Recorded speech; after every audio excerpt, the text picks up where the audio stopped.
You've been getting cheeky lately. Think about your position again. My position? What do you mean by that? Think for yourself a bit. With that, Steve left the house. All I could do was stand there, stunned. I stared at the divorce papers laid before me. Steve's part was already filled in. Guess he wants me to file it, then. Might as well. That was all I could think of in this situation. I hurriedly signed the divorce papers. Steve probably thought pushing the divorce papers on me would make me shrink back. Indeed, the old me might not have been able to do anything at this point. I would have pretended not to know about Steve's affair and just gone along with what he said. But I'm different now. Becoming a mother to Emily and Sarah has made me stronger. Steve has underestimated the strength of a woman who's a mother. He'd better regret his naive understanding. I tucked the signed divorce papers into my pocket with a defiant smile. My name is Shannon, and I'm 43 this year. I work part-time. Needless to say, balancing housework and a job is tough. But I have to work, otherwise, we couldn't make ends meet. That's because most of Steve's salary goes to supporting his parents' living expenses. So, essentially, my part-time income is what supports our family budget. I also have twin daughters, Emily and Sarah, who are in elementary school. I have no choice but to keep going for their sake. Lately, though, I've felt a bit defeated. Handling both housework and my part-time job is just about manageable, but my relationship with Steve has been strained. I thought getting married would make me happy. The reality of my married life is far from what I had imagined, and I often find myself sighing. Looking back, I think I was happiest before I got married. Back then, I never dreamed I would get married. Maybe because I was plain and shy, I hardly ever talked to men. I talked about work with colleagues, but nothing beyond that. Marriage seemed like a distant dream. Relationships with men were stories from another world. But then, a turning point came for me. One day, after work, I stopped by a department store. There happened to be a product fair, and I was casually looking at items when someone spoke to me from behind. "Can I help you find something?" I turned around to see a man standing with good posture. "Oh, no, I was just..." Caught off guard, I couldn't find the right words. Noticing this, he quickly apologized. "I didn't mean to startle you." "No, it's okay. If you'd like, I can show you around. I work for the company that handles these products." As he said this, he began to explain the products to me. That man would later become my husband, Steve. I had hardly ever been approached by men before, so I was completely swept away by his sales pitch. But my reaction seemed unusual to Steve. "Would you like to exchange contact information?" he asked as we were parting. That was the beginning, and we started dating. After that, our relationship progressed smoothly. By the time I got used to dating, we were married. But as soon as we got married, Steve stopped doing anything for me. Before we were married, he used to give me gifts for my birthday and Christmas. But after we got married, he gave me nothing. No flowers, no accessories, not even words of thanks. He left all the housework to me and never helped on his days off. The saying "no need to feed a fish once you've caught it" kept coming to mind. However, there was one time Steve was truly delighted. My pregnancy. "Hey Steve, can we talk for a sec?" "What's up?" "Actually, I went to the doctor today." When I started like that, Steve looked puzzled. He frowned and ostentatiously sighed. "What? Are you sick?" "No, it's different. I'm pregnant." At that moment, the look in Steve's eyes changed. From there, Steve was ecstatic. He called his in-laws, joyfully announcing that they were expecting a child. He also seemed to be calling a friend. Maybe this will bring some change. I was slightly hopeful seeing Steve so happy, but that warmth soon faded. When Emily and Sarah were born, Steve became indifferent again. Even more, he showed no interest in the girls. He only reluctantly helped with taking care of them when asked. "Help out a little, will you? Taking care of twins is twice the work." "What? Taking care of the kids is your job, isn't it?" It might be, but they're your daughters too, you know? When I said that, Steve turned away. Then he snorted. I wish they had been boys. What? What do you mean? That's exactly what I mean. Steve raised his voice and then shut himself in his room. At that moment, I remembered how Steve had reacted before. He was happy at first, but quickly lost interest. You understand they're not boys, right? I understood why Steve had lost interest. Still, there was nothing I could do about it. In the end, I had to struggle with parenting on my own. One day, after putting Emily and Sarah to bed and returning to the living room to clean up, I suddenly heard voices. I stopped in front of the living room. Please, I'm at my limit. Limit? What was he talking about? Curious, I quietly peeked into the living room. Steve was whispering on the phone, seemingly unaware of my presence. Could it be an affair? Unable to stay still, I waited for a chance to enter the living room, when suddenly Steve said, All right then, Dad. At that moment, I felt relieved. Then I entered the living room and asked Steve. I heard voices, were you on the phone? Oh, well, yes. His vague reply puzzled me. Why would he need to hide a call with his father-in-law? It felt a bit odd, but remembering Steve pleading with his dad, I wondered if he was embarrassed to ask for help. With that thought, I stopped pressing the issue. However, just a few days later, I would regret that decision. What? Your father collapsed. Steve called me as I was about to go out to shop for dinner. Mom said it seems serious. Serious? What do you mean? We have to consider the worst-case scenario. How much do we have in savings? He seemed reluctant to speak directly. But I understood what Steve was implying. If his father passed away, there would be expenses for the funeral. I pondered for a moment and then checked my bank account. Leave this to me. You better go to your dad. Yeah, you're right. The call ended there. Meanwhile, I transferred $30,000 from the savings I had before we got married into Steve's account used for living expenses. This way, it'll be available immediately. Then I hurried to the hospital where my mother-in-law had called from about my father-in-law's admission. It will be fine. With that hope, I rushed into the hospital room. What I saw was my father-in-law laughing and talking. Shannon, you're here. Are you okay? Seeing how lively my father-in-law was, I collapsed from relief. Hey, are you all right, Shannon? Yes, it's just great to see you're doing well. Although relieved, Steve took me out of the hospital room. Then, hesitantly, Steve began to speak. Dad seems fine, but he's not really. What do you mean? I asked, and Steve started to explain bit by bit. Steve's story was this. His father had been working as a construction worker. However, he had been quite reckless since his youth. Because of that, his body was now paying the price. It looks like he collapsed all of a sudden because of the backlash. From now on, he can't overdo it. He'll need care, to the point where he can't work anymore. So, I have to support my dad and them. So, are we going to live together? That would be too much even for you, wouldn't it, Shannon? I couldn't nod in agreement face to face. But, needless to say, that's what I thought. So, I'm planning to just give them living expenses.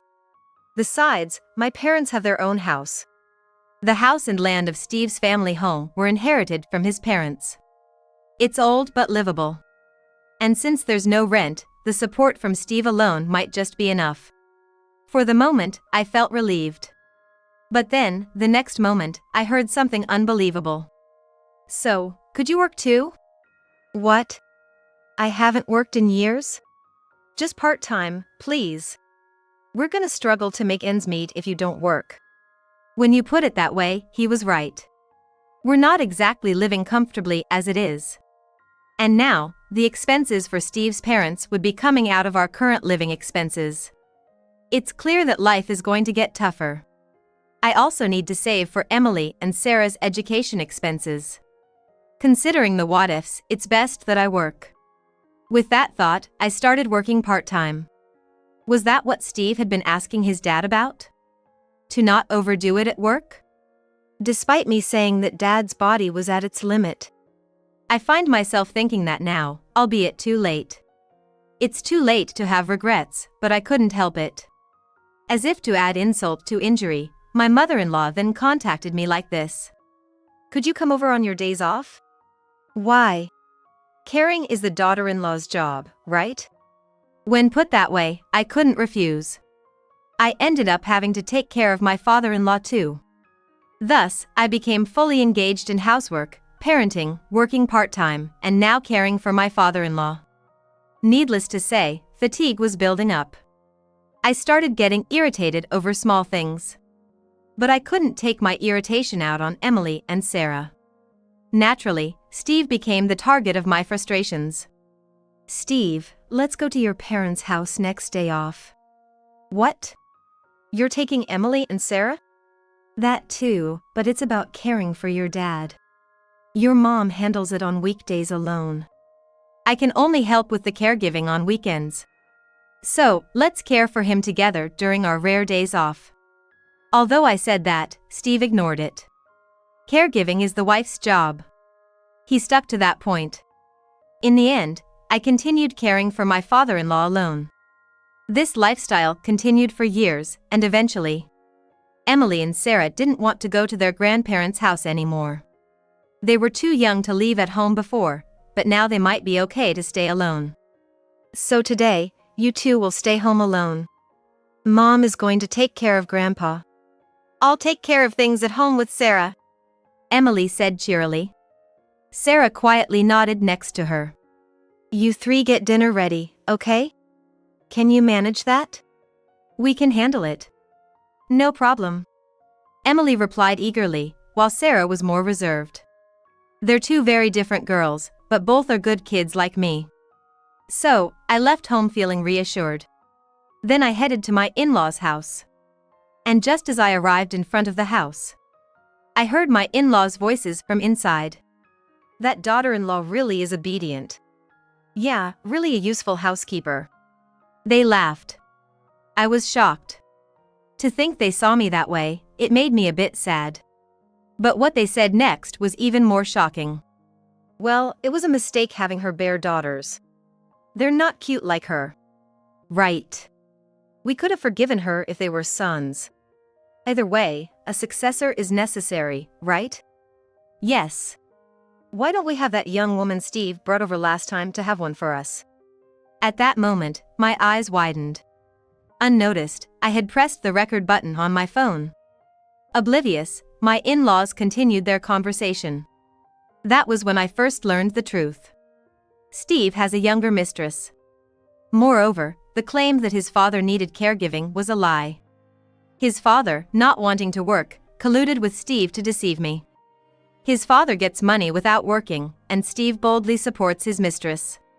My in-laws talked about this. After the conversation ended, I rang the doorbell. How are you feeling? I asked, as if nothing was wrong. Of course, my father-in-law pretended to need care. I found it oddly amusing. Regardless, I continued to pretend I didn't know. It allowed me to gather more evidence. I endured and went along with my father-in-law's act, but collecting evidence like this, Steve eventually became suspicious. Months later, Steve confronted me, irritated. Lately, you've been neglecting the housework. What have you been doing? He was indirectly questioning me. I replied indirectly too. It would help if you pitched in. You have time on weekends, right? I am working. So am I. Don't equate part-time work with a full-time job. Steve snapped at me. At that moment, it felt like our relationship was over. On the first day of the following weekend, Steve slammed the divorce papers in front of me during a meal. You've been getting cheeky lately. Think about your position again. My position? What do you mean by that? Think for yourself a bit. With that, Steve left the house. All I could do was stand there, stunned. I stared at the divorce papers laid before me. Steve's part was already filled in. Guess he wants me to file it, then. Might as well. That was all I could think of in this situation. I hurriedly signed the divorce papers. Steve probably thought pushing the divorce papers on me would make me shrink back. Indeed, the old me might not have been able to do anything at this point. I would have pretended not to know about Steve's affair and just gone along with what he said. But I'm different now. Becoming a mother to Emily and Sarah has made me stronger. Steve has underestimated the strength of a woman who's a mother. He'd better regret his naive understanding. I tucked the signed divorce papers into my pocket with a defiant smile. For now, I have gathered evidence of Steve's affair. There's no problem in submitting the divorce papers now. The only concern is what Emily and Sarah might think. How do I explain this to them? I pondered, sighing. Just then, Emily and Sarah came over. They must have heard Steve's loud voice. They looked sad.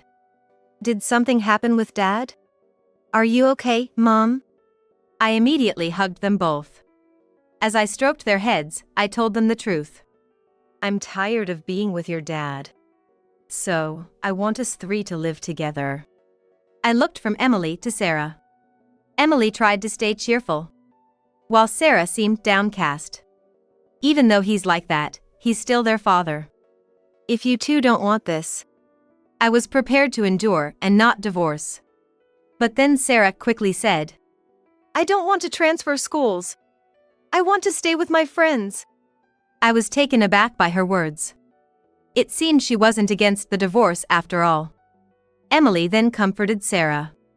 Try to understand how Mom feels. I don't need a dad like that either. I don't want Dad, but I don't want to transfer schools. It took a few hours before I understood what both of them really meant. Emily and Sarah were actually in favor of the divorce. In reality, since Steve wanted a son, he had been cold to them. So, as far as they were concerned, Steve didn't matter. However, there was one issue that concerned them. That was moving out due to the divorce.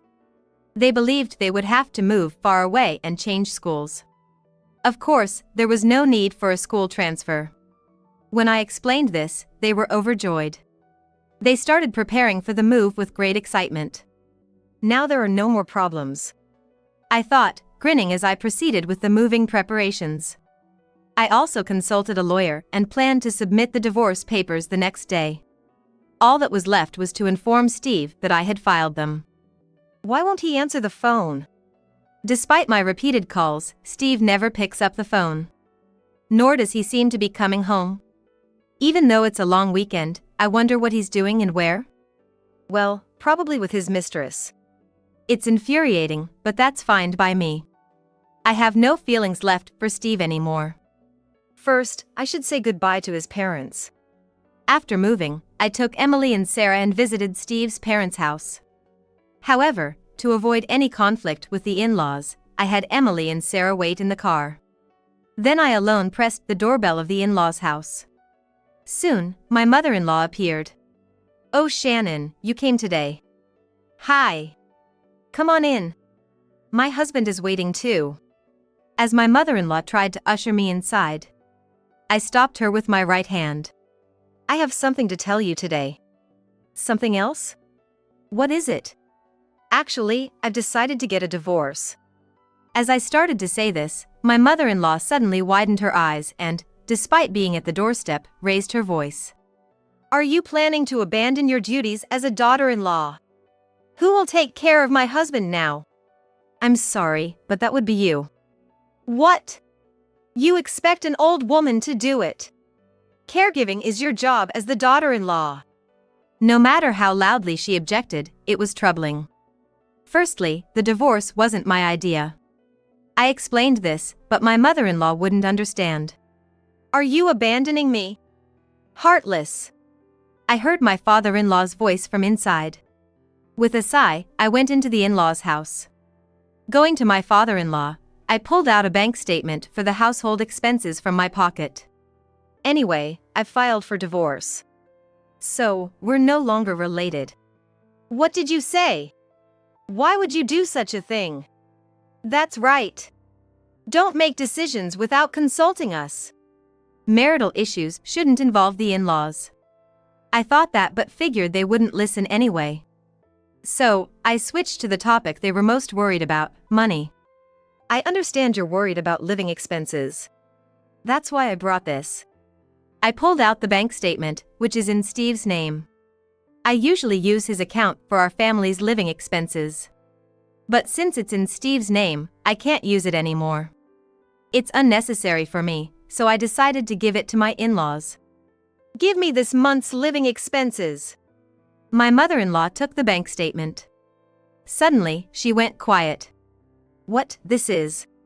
What's the matter? My father-in-law snatched it from her. Then the two of them stared intently at it. This means we don't need a daughter-in-law. They took the bait. That's what I thought to myself.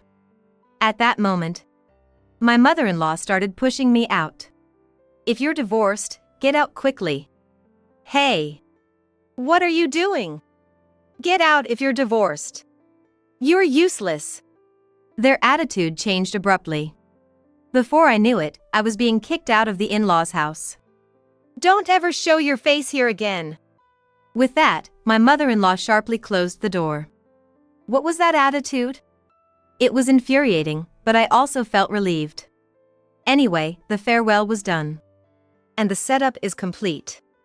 Now, with my stingy in-laws, they'll ruin themselves. I left my in-laws' house with a smirk on my face. Afterward, I went with Emily and Sarah to our newly rented condo. Our new home isn't far from where we lived before. Naturally, Emily and Sarah don't need to transfer schools. That saved me from some paperwork. A week later, during a lunch break at work, I casually picked up my phone. Suddenly, I noticed an unusually high number of missed calls. Alarmed, I hurriedly called back. Hello? Steve? It was Steve who had been trying to reach me. As soon as he answered, he yelled, "What are you doing?" What do you mean? I'm at work. When I responded nonchalantly, Steve raised his voice even more. That's not what I'm talking about. Why aren't you coming home? What? Because we're divorced? When I asked back, Steve fell silent for a moment. In a bewildered voice, he asked me, "Who got divorced?" Steve and I did. You gave me the divorce papers, remember? A week ago, it was undoubtedly Steve who had slammed the divorce papers in front of me. They were all filled out, so all I did was think it over and submit them myself. I explained this politely. Then, for some reason, Steve started to get angry. What are you thinking? Who really files for divorce just like that? But you gave them to me. Listen, that was a threat. A threat. You think a divorced woman over 40 can survive on her own? Steve's words really got to me. What was he thinking, saying something like that? Sure, living with 2 daughters is tough, but I manage because I work properly. Actually, it's easier on my body not having to care for my father-in-law anymore. When I told Steve this, he suddenly went quiet. Well, just be prepared. What? It's not out of nowhere. I have evidence of your affair. As I said this, Steve shouted again. Shut up. So that's it from my side. Then give me back my money. At that moment, I just tilted my head. I had no memory of borrowing money from Steve. What are you talking about? Playing dumb? It's about the money in the household account. Here's what Steve said. Yesterday, Steve came home after a long absence. He noticed that my belongings were gone and the house was empty. It was late at night, so he just went to sleep. This morning, on his way to work, Steve stopped at an ATM. He tried to withdraw money using the bank card from home. However, the account balance was 0. He couldn't withdraw a single cent. The card I had was for the household expenses account. So? You stole it. Give it back. That money is for my living expenses too. I could see Steve's point. But I had my counter-arguments. But I was the one providing the living expenses, right? Your money was going to your parents. Well, that might be true, but you promised to provide the living expenses. Knowing it wasn't his money, he was still demanding it from me. Well, if that's the case, I just had to state the facts. Well, the account was nearly empty, but I wasn't the last one to withdraw from it. What? Then who was it? Your father or mother? I gave them the bank information for that account. What? A few days ago, when I went to say goodbye to my in-laws, I gave them the bank statement with the information for the household expenses account. The account balance was about $60,000. Though it seemed that way. At first glance, the balance appeared to be about $60,000. But in reality, it wasn't that much. Here's the trick. When my father-in-law fell ill, I transferred $60,000. Because it was a large amount, the transaction was done at the bank. At that time, the account balance reached about $60,000. Though my father-in-law never used that money, it was intended for my living expenses. Eventually, the account's balance was almost depleted, and the actual balance was nearly zero. However, they didn't check the account and the bank statement was not up to date.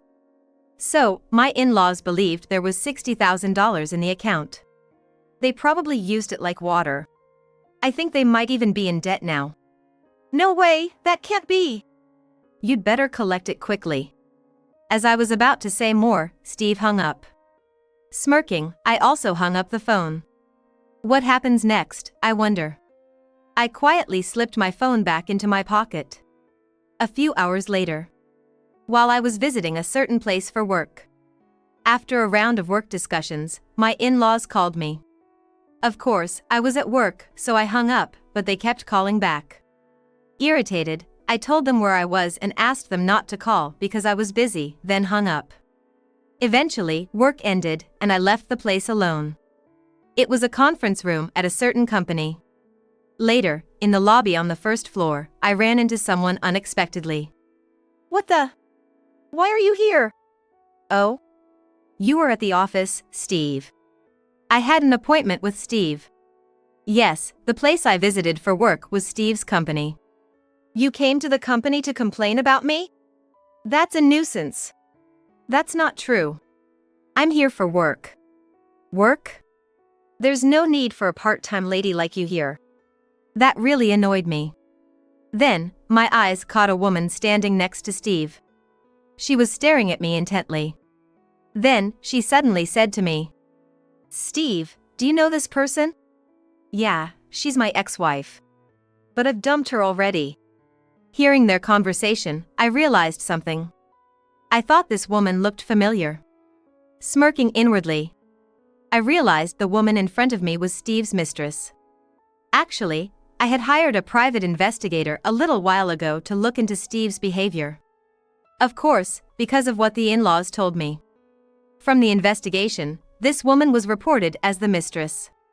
Her name was Lisa, a young woman standing right before me. Taking the opportunity, I replied sarcastically. Nice to meet you. You must be the woman Steve's cheating with. That's not true. I'm his real partner. Lisa retorted, frowning. I responded, looking away. Oh, sorry about that. What a rude woman. Steve, you should say something to her. Lisa pulled on Steve's arm. Meanwhile, Steve just nodded along foolishly. Sure, leave it to me. Hey Shannon. If you're here, then pay back the money. That topic again?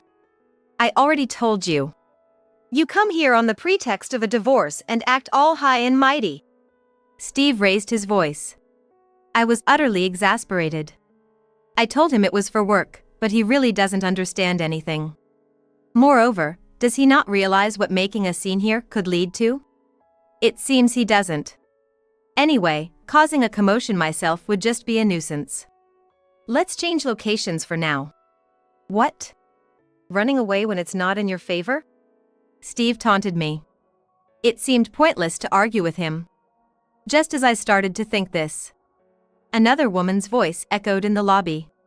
I've found you, thief. Turning around, there was my mother-in-law. And surprisingly, my supposedly needy father-in-law, who was initially in a wheelchair, now standing up in his excitement. He raised his voice and approached me aggressively. What's this about the bank account? I thought there was money and used it, but it was empty. That's because. Shut up. It's your fault we're in debt now. You pay back the debt, thief. The in-laws' misunderstanding was as expected. Of course, they might end up in debt. I had considered that they might take responsibility on their own if it came to that. But being confronted like this was unexpected. I was too flustered to respond. Meanwhile, Steve took the opportunity to blame me. So you did steal it? Ridiculous. Yes, exactly. Steve laughed loudly. I was at a loss, biting my lip. Just then, a loud voice filled the lobby. What's all this noise, Steve? Looking towards the voice, there was the person I had been speaking with before. Seeing him, Steve quickly changed his attitude. Alan, I'm very sorry. This woman who stole my money came to the company. Steve pointed at me. Just then, the man known as Alan shouted. Don't be rude. She's an important business associate. What? This part-time lady is a business associate? Steve looked at me disdainfully, while Alan walked towards me. I apologize for my subordinate saying such outrageous things. Huh? Why? Just apologize to her. Watching this, I couldn't help but chuckle. Then I explained everything to a baffled Steve. The story goes back quite a bit. When I started working part-time, I chose a certain factory. It was a cosmetics factory, and I decided to work in quality control there. Of course, I had a reason for choosing that role. Actually, I had worked in cosmetics development before getting married. I have a deep understanding of cosmetics. Proud of that, I chose this job. One day while I was working, the female CEO who came for an inspection noticed me. It turned out she had worked at the cosmetics manufacturer where I used to work.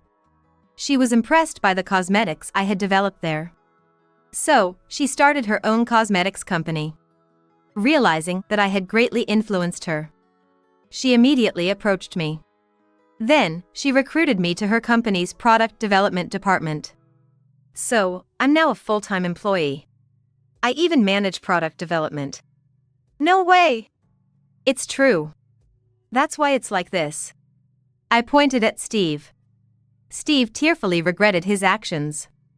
I apologize. He will be disciplined. That would be good. Could you take care of that woman too? That would be Lisa, right? Alan glanced at Lisa. As soon as she noticed his gaze, Lisa started to panic. She had an affair with my former husband and insulted another person. That's not true. I am. Excuses are useless. Think about how many people were around. There were about 10 people in the lobby, including people from outside the company. Some of them were even recording the scene. Oh no! Lisa collapsed. I walked past her. Before leaving the company, I made a point to my in-laws. Making a scene in a company can lead to serious consequences. Hope you can afford the damages. Smiling slightly, my in-laws looked down guiltily. Later, as one might expect, the commotion spread to relevant parties. However, Alan worked hard to prevent the video from leaking. Thanks to his efforts, it didn't turn into a scandal online. Nevertheless, Steve did not escape responsibility. He wasn't fired, but he was moved to a less critical position. Lisa was transferred to a regional branch. Moreover, my in-laws were sued for damages by the company. But they couldn't afford to pay. Even selling their house and land wasn't enough. They also had debts and couldn't do anything about it. Eventually, they begged Steve for help. Steve's severance pay was also used to settle the damages. Of course, when my lawyer heard about this, he immediately demanded alimony. Thanks to that, I received the divorce settlement while Steve still had his severance pay. However, because my in-laws' debt repayment was outstanding, Steve and his family are now doing day labor. I also demanded alimony from Lisa, but her parents paid it on her behalf. Lisa is now seriously working to pay them back. As for me, I'm thriving in my new full-time role at the new workplace. Since it's the same field, it feels natural to work there without any caregiving responsibilities.